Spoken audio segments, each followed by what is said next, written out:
Ang video today, na bihon. Ayan, bihon. Sulihan natin ng oras. So, as was po, mag-slice na. Sulihan natin. Mag-slice na. Slice natin singlas. Slice natin singlas. Yan, pwede mo. Yung pwede mo. Yan, relax. So, hindi mo. Tapos na ito. Slice natin. Huwag na natin. Pwede na. Pwede mo. Ayan na ito. So,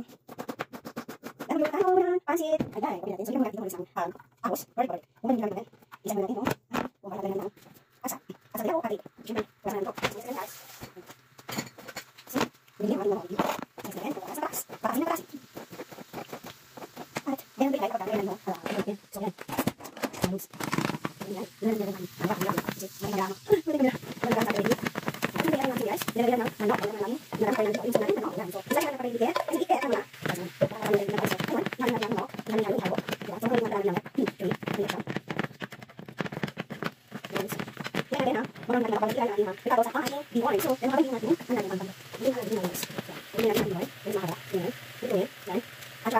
Tayo, ayan, nag-gisa na tayo ng ating sahog ng bihon, mga lods. Luto-luto.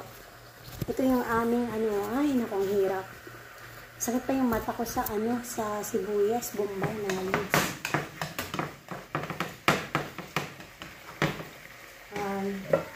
Ilipat ko kaya dito, no? Mas maganda siya dito ilipat.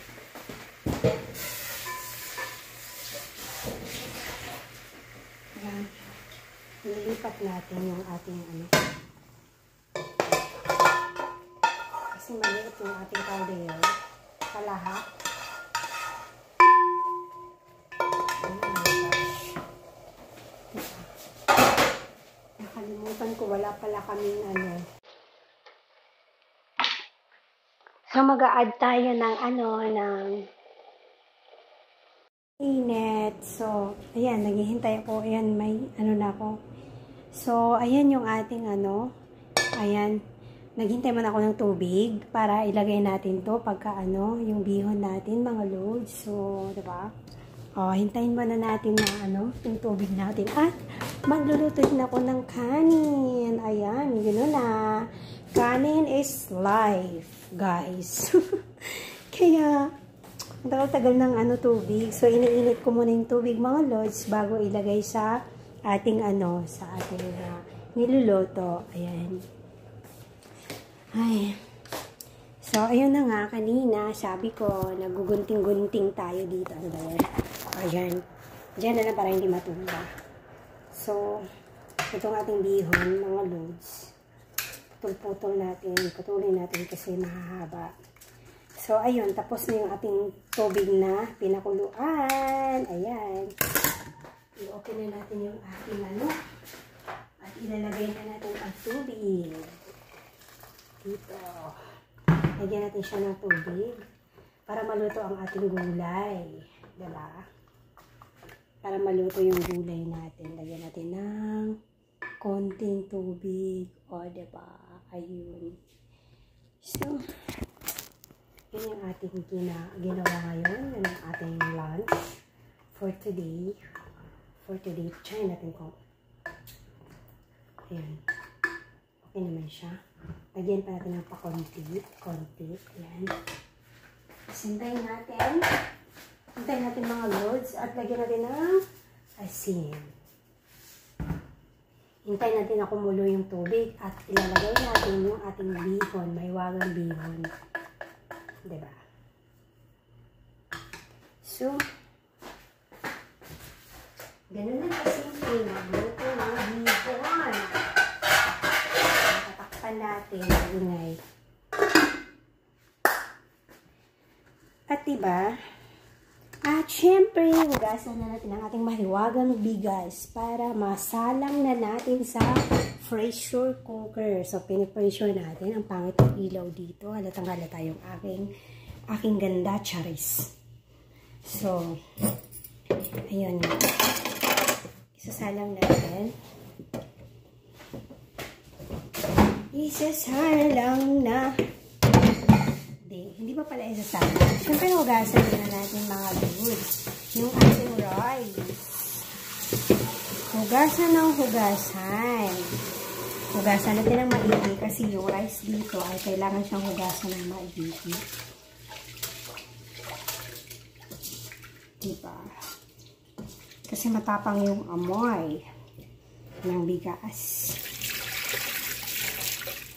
And then, isa pa.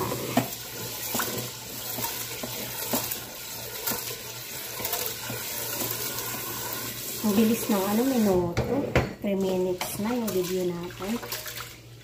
Hindi tayo makapag-video ng ng buo sa natin, niluluto natin. Yan.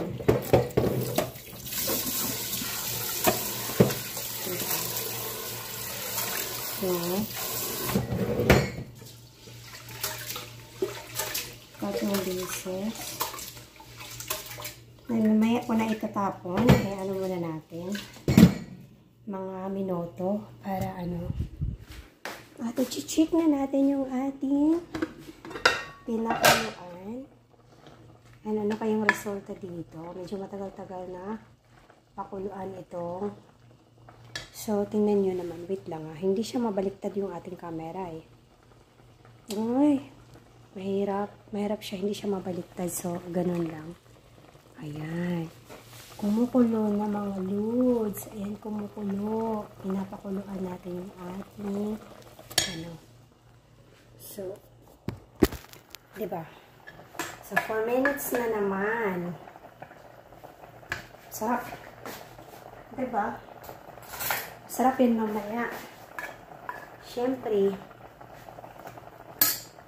tayo nagluto. Yan. So, sayawan muna natin yung ating niluluto kasi hindi pa siya tapos.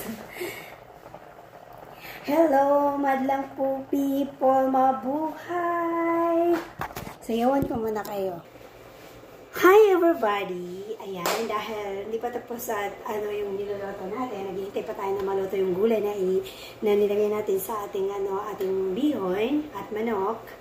So, sasayawan ko muna kayo at kakantahan ng Madlang People, Charis. Hello, Madlang People, mabuhay. Mini Misho. Hello, Madlang People, mabuhay. Mini Misho. Hello, Madlang People, mabuhay. Mini Misho. Bye everyone. Niloto natin mga lods ang ating mahiwagang bihon na mayroong mga gulay-gulay at manok. So, ayan, diba? Done cooking. Thank you for watching.